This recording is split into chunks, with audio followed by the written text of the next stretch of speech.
One small step for man, one giant leap for man. An estimated 600 million people tuned in to see the late Neil Armstrong become the first human to set foot on the moon.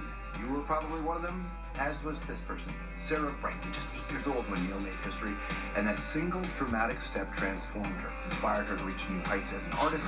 She's had astronomical success through the charts.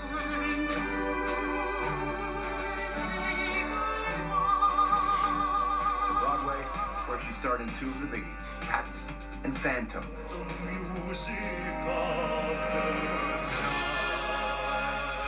Both, by the way, composed by her former partner, Andrew Lloyd Webber. Now, that marriage ended, but Sarah's relationship with music still going strong.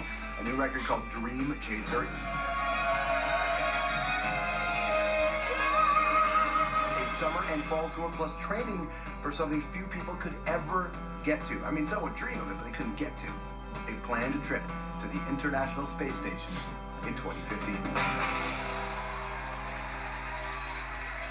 Welcome to the program, Sarah Brightman.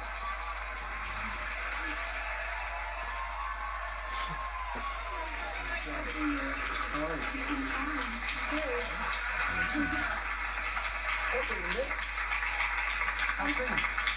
Everything's great. Back with a record?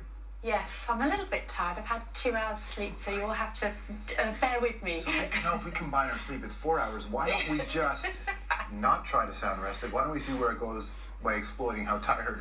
Exactly. Because, I mean, when you're exhausted, you can get into quite a dreamy space. Yes, you definitely can. Which might work for it's this a good record. It's very relaxed, so. It's a far cry from the first, if you think about European folk songs and all that to where we are now. You're basically painting these epic space journeys with your songs. I'm glad you see it that way, because it was amazing making this album. We had to create a beautiful soundscape that sounded very epic and very universal, and explained the stars and our feelings about the universe and planetary things. And it was beautiful. I was able to, I just had a great palette to work from. And why did you want to go there? Why did you think you had to tell that kind of story? Well, really, since I was a little girl and growing up through the 60s, sort of saying my age now, space and the universe and science was extremely relevant at that time. And, the idea of space exploration, I really, really hope it's for everybody in the future, grandchildren and onwards, because I think it's very important for us as human beings to explore. We have been exploring really since we can remember, across oceans and into aviation across the globe. And I think it's the next frontier, really. It is the only thing, yes, I agree with you, if we presuppose that people do wonderful things when they explore. But what we have learned from humanity is often the ones at the forefront of exploration have kind of messed it up for the people that were already there. Yes. If the beautiful kids that were daydreaming about this exploration were the ones that were landing on Plymouth Rock, it would be better. But that's not how it works, right? Yeah, I mean, I don't know. For me, it's the whole journey of this has been beautiful, and the fact that I may be taking this journey up to the space station. The story is you just got a lot of coin to secure a seat to fly into space. A part of it. I'm getting a lot of help. You are? Okay. I'm getting a lot of help, yes. And I'm lucky in that way. I mean, going through all the medicals I did and training I did, it actually really challenged me as a human being as to what, I could deal with. And there were many parallels to what I went through to my touring life. Now, how pissed off is Richard Branson going to be if you go up with the Russians first? Because that's you've got Virgin and then you've got the Russians. How did you know I was going on Virgin Galactic? I know this. I know these things. Oh, that was great. When I found out that suborbital flights were possible, that was an amazing feeling, and I signed up quite a way back. Now, I get uncomfortable when I get on a Russian plane. How can you say that? They're all new now. I've been on Russian planes. When I see them, it's the older planes in Africa, I'm like, oh God, I don't want to get on this plane. But to go to space, you're confident. Absolutely. The Soyuz has an amazing record, and you go to the space station, right? Yes, 8 to 10 days. It takes 2 days to get up there. It takes not very long to get into orbit, but then they have to catch up with the space station. Will you carry one of those kind of sleeping pillows, or will you bring your own? You're very funny. No. Man, travel can suck.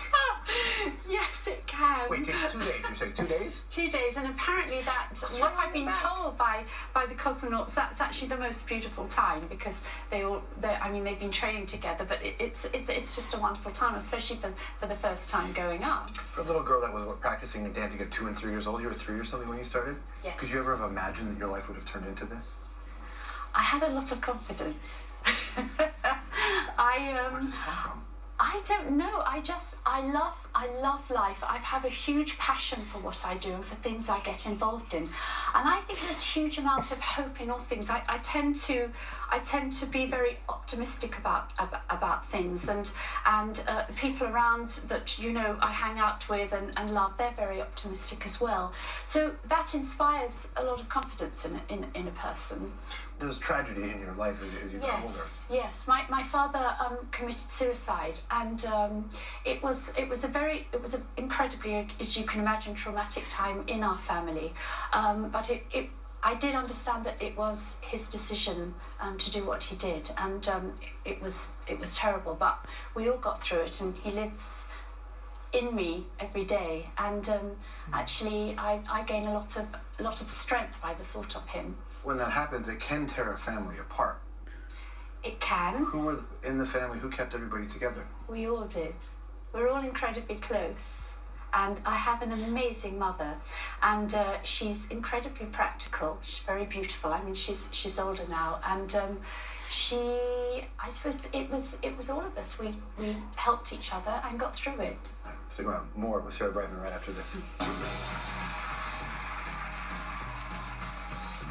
All right, take a look at this photo. Sarah, Andrew Lloyd Webber, and the Queen. The three of them are in on a secret. What is it? We'll explore it next.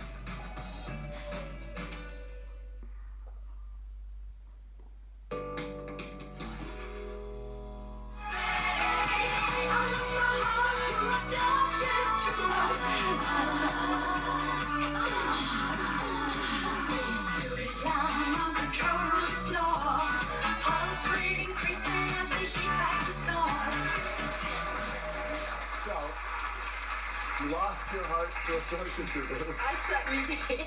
Back in, when was that? That must have been about 1978. It was 19, 78. Yeah. Yes. So, as honest as you can be, because I'm asking you something personal, your constant quest to space, to find him? Or said heart that we hear was lost? Who knows? What did cats mean to you? Cats? Yeah.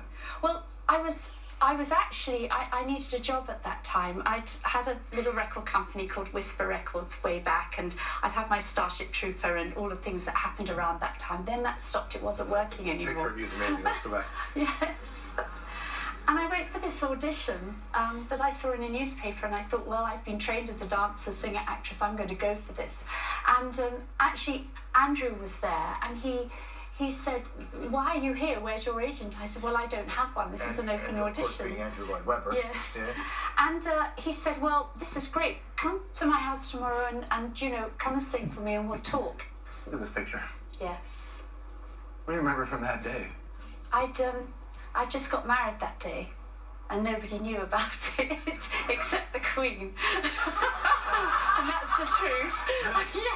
So you were married Andrew Lloyd Webber that day, and Yes. it was, how did the Queen find out? Could she just see it in your eyes? Is she that powerful? I think she was told. So I was introduced as Andrew's wife, and then stuff came out in the press. That's what happened. Now, what did she And say? that's just the truth. Are you saying your first wedding congratulations was from the Queen of England? Yes, I think she did. She shook my hand and said, congratulations, it's very nice to meet you. That is so bizarre. I know, isn't that great? I'd forgotten about that. Yes. So when you said you met with Andrew and it went well, you didn't just get to meet him, you got to marry the guy. You guys both had a great relationship. When Andrew was on our program, he talked about you glowingly. You never know what you're going to get with exes. No, you don't. You're right. He's great. You never know. So, but you have been able to still work and have a great relationship. He's great. Yeah? He's a lovely, lovely man. It was a bit tense when we got divorced, I have to say. And that was more to do with the press than what we were going through. But it was one of those beautiful relationships that it kind of had its end, and we both knew it. We'd sort of grown apart from each other. I think a lot of it had to do because we were working together, and we both loved our careers. And I think he felt for me that I'm very free spirit, and marriage hasn't necessarily agreed with the way that I am. I don't like to stay, you know, in one place. I love to travel. I'm explorative as a soul, as a person. And I think he felt that in many ways he needed to just set me free, and he moved on, and I did. But he's a lovely guy. I'm incredibly talented. No pleasure. Thanks for coming in. Thank you very much. Sarah Brightman, everybody. Dream Chaser is the record.